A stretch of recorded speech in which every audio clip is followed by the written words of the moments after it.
Pokémon Horizons episode 89 has just aired, marking the grand finale of the 4th arc. And wow, there's so much to talk about. The Battle of Lacqua reached its climax, delivering some of the most insane moments we've seen in the series so far.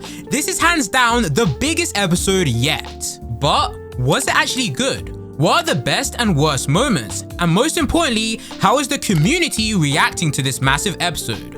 I've got all the details you need, so let's jump right in.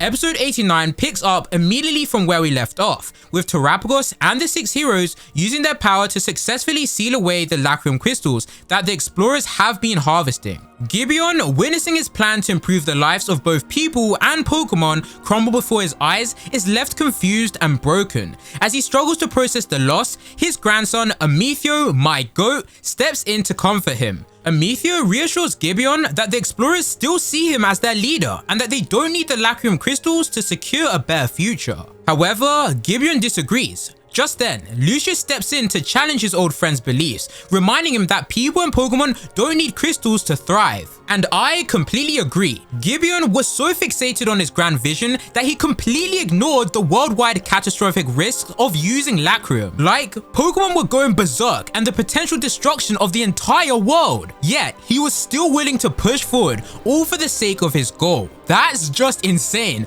but I guess we gotta respect the dedication. But finally, Lucius's words get through to him. He realizes that the future is safe in the hands of both people and Pokemon without the crystals. He also understands that he needs to trust his grandson Amethio to lead the explorers forward. At that moment, both Lucius and Gibeon began to glow. And just like that, we hit our first major moment of the episode. With the Lacquarium crystals gone, it means that Lucius and Gibeon's time on Earth has come to an end. Their extended lifespans were only possible thanks to the crystals' power. Also, let's not forget that these guys are literally over 100 years old.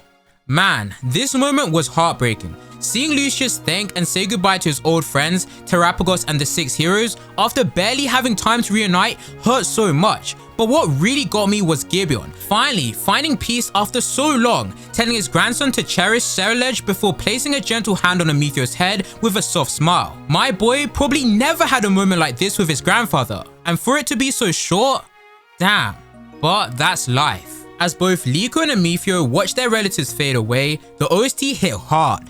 The rest of the explorers stood there in shock, realizing that their leader was truly gone. With Lucius gone, the 6 heroes' Pokeballs opened, signaling their release into the wild, something you almost never see in the anime. But then, everything gets turned upside down. This episode delivers its biggest plot twist yet, as the true villain of Pokémon Horizons is finally revealed. The maniacal mastermind himself, Spinal.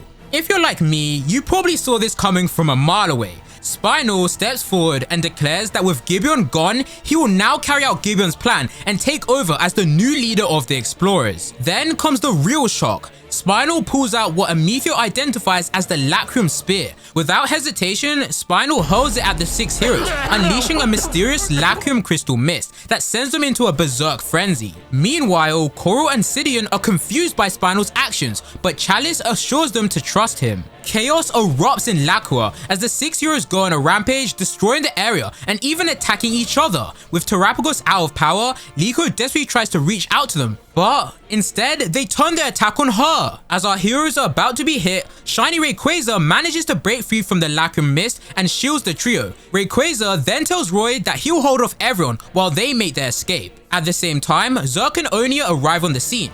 Amethio and Lacqua exchange a mutual nod before he and his team retreat. And wow, what a moment! Pokémon Horizons didn't have to go down this route, but they did, and it was fantastic. This moment shows that Lacqua and Amethio are now allies, and they will likely work together in the future. I can't wait to see where this leads. As our trio rushes to escape, they begin returning their Pokemon in their Pokeballs for safety. Meanwhile, the harvesting Lacquarium crystals have caused widespread destruction across the mountain, forcing wild Pokemon to flee for their lives. Then, disaster strikes. Liko, Roy and Dork get caught in a sudden earthquake, causing the ground beneath them to split apart. In the chaos, Liko accidentally drops the 6 heroes' Pokeballs along with all the information about Lucius into the cracks below. Man, talk about bad luck. Everyone is devastated, but then Freed steps in with a crucial line. All things that have form will eventually be lost. This is super important and serves as a major foreshadowing for what's to come.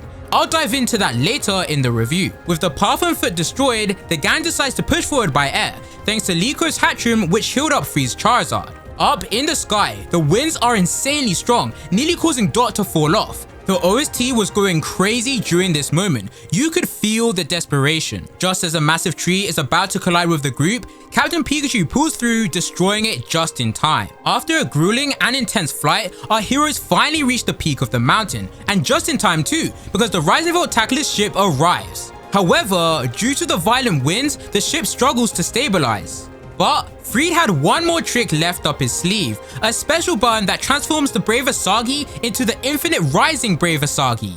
This moment was so sick, it totally gave me Power Ranger vibes. With a massive boost of power and an absolute banger of an Era Zero remix kicks in as the Bravasagi ship closes in to pick up the group.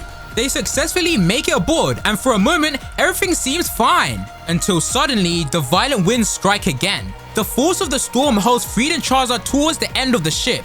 Charizard struggles to fly in the powerful winds and barely manages to cling on to the edge. The young trio screams out to Freed as he desperately fights to hold on. And while this is happening, the winds shatter his goggles. A panicked Orla rushes outside, worried about what's taking them so long, and that's when Freed makes one of the craziest decisions in Pokemon history. He turns to Captain Pikachu, gives him his goggles, and tells him to look after everyone.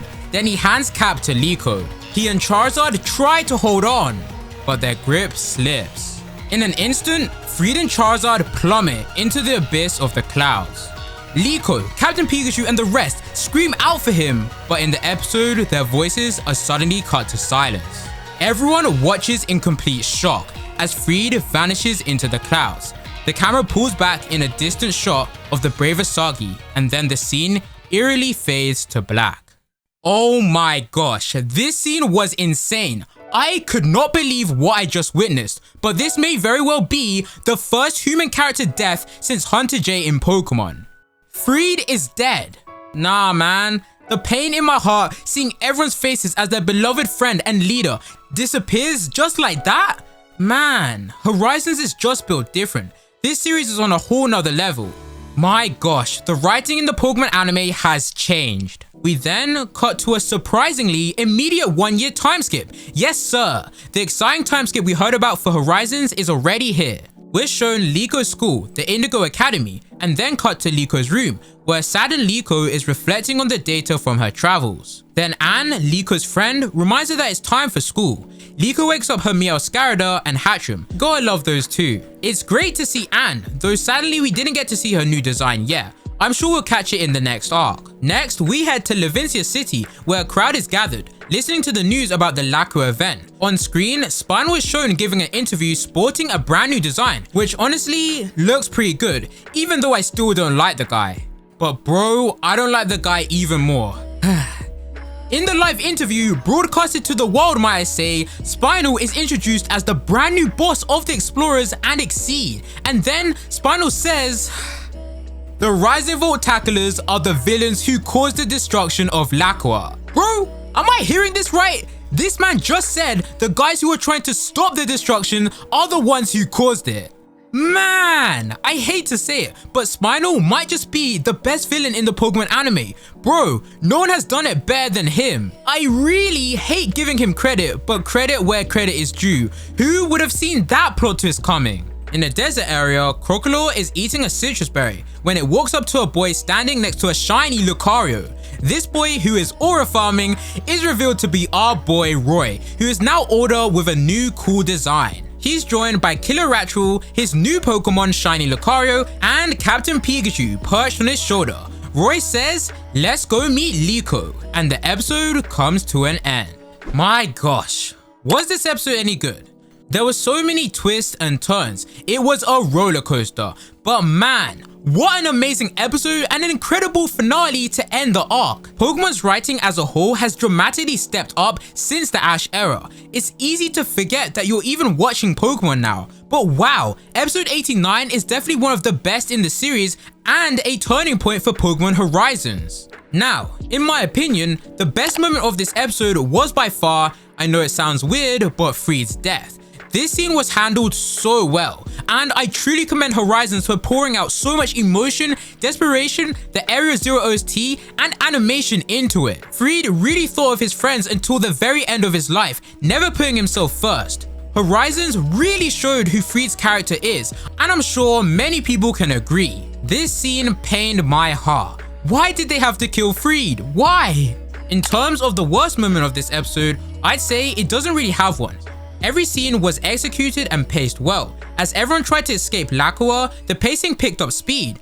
But that made sense, given the situation at hand. It was perfect. The animation was solid too, though of course, it wasn't going to be too high, as last week they really put their budget in and gave us a masterpiece. If you really want to criticize this episode, that might be the one thing, but for me, there wasn't a bad moment at all. Which brings us to the curious question of, what was the community's reaction to this episode? I'd say that the response has been incredibly positive, but also sad. Everyone is still in shock that Freed is dead. That scene really hit hard for a lot of people, in a good way, as it shows the levels that Horizons is reaching as an anime. As for Freed's fall, I mean, it's impossible for him to survive a fall like that unless Charizard saves him. There are people who believe that Freed isn't dead, and that our heroes will spend the upcoming arc trying to find him and eventually reunite with our beloved Freed in the arc after this one, which I think is definitely possible.